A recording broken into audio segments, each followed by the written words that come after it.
আমি রাগের মাথায় মাকে থাপ্পড় দিয়ে ফেলেছি, এখন আমি কি করতে পারি? আল্লাহ আল্লাহ। প্রিয় ভাই, কি বলবো আপনাকে? আল্লাহ রাব্বুল আমিন কোরআনুল কারীমের মধ্যে বলেছেন, ওয়াকাদা রাব্বুকা আল্লা তা'বুদু ইল্লা ইয়াহ ওয়া বিল ওয়ালিদাইনি ইহসানা। আল্লাহর ইবাদতের পরে সবচেয়ে বড় আপনার ইবাদত পাওয়ার হকদার, সবচেয়ে বড় কথা শোনার জিম্মাদার, যার কথা আপনাকে শুনতে হবে, তিনি হচ্ছেন আপনার পিতামাতা। আল্লাহ বলছেন, ওয়ালা তাকুল্লাহুমা উফফিউ ওয়ালা তানহারহুমা ওয়া কুল্লাহুমা কওলান কারীমা। উফ শব্দ বলো না, এহেকার দিয়ে কথা বলো না। আমার বাপ মার সাথে আমি ঝাড়ি দিয়ে কথা বলি না, কথাই বলবো না। আল্লাহ বলছেন জি না, ওয়া কুল্লাহুমা কওলান কারীমা। চুপ করে থাকবি হবে না, বাপ মায়ের সাথে সুন্দর করে কথা বল। তাবেঈদের মধ্যে থেকে আসে ইবনে শিরিন থেকে সম্ভবত একজন মক্কায় এসে বলতেছে, আমি কি আমার মায়ের হক আদায় করতে পেরেছি? কি করছো মায়ের?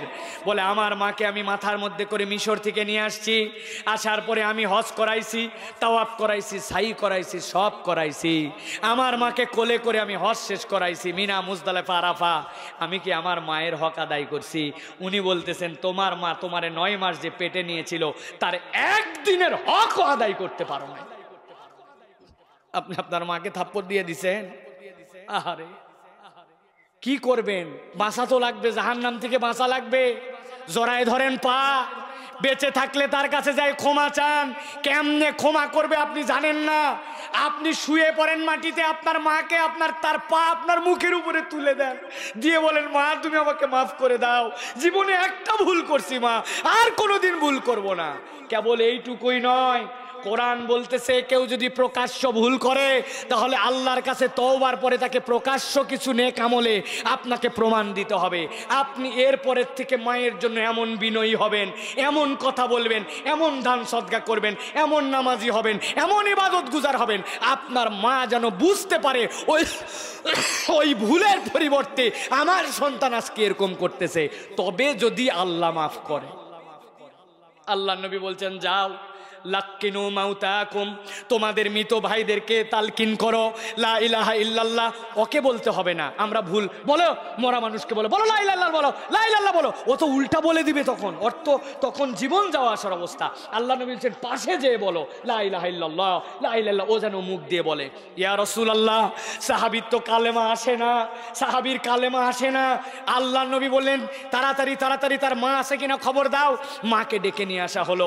মাকে আনার পরে বলল, তোমার সন্তানের কালেমা মুখ দিয়ে বের হচ্ছে না, তুমি কি মনে কোনো অসন্তুষ্টি আছে কিনা? বলে, ইয়া রাসূলুল্লাহ, আমার সন্তান আমাকে দেখভাল করে, আমার খবর নেয়, আপনার সাহাবী, আপনার প্রিয়, জিহাদ করেছে, আপনার জন্য হিজরত করেছে, আমি সব কিছুই জানি, কিন্তু ইয়া রাসূলুল্লাহ, সে আমার সাথে ঠিকঠাক মতো কথা বলতো না, সে তার অন্যান্য পরিবারের লোকের উপরে তাদেরকে প্রায়োরিটি দিত, আমাকে প্রায়োরিটি দিত না, আমার সাথে আমার কথা শুনতো না, আমার কথাটা আমলে নিত না।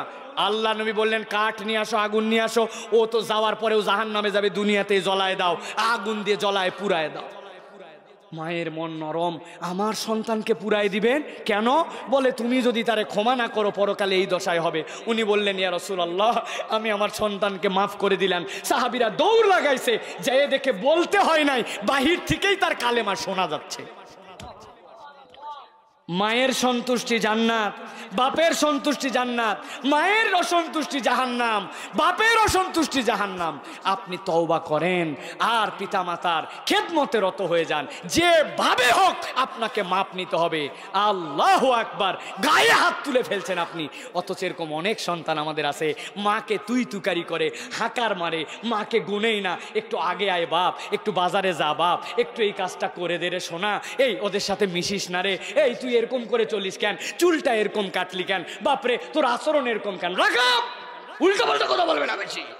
এরকম ঝাড়ি দেয় কিনা, এই ঝাড়ি আপনার জাহান্নামে যাওয়ার কারণ হবে। আল্লাহ আমাদেরকে বুঝ দান করুন, আল্লাহুম্মা আমিন।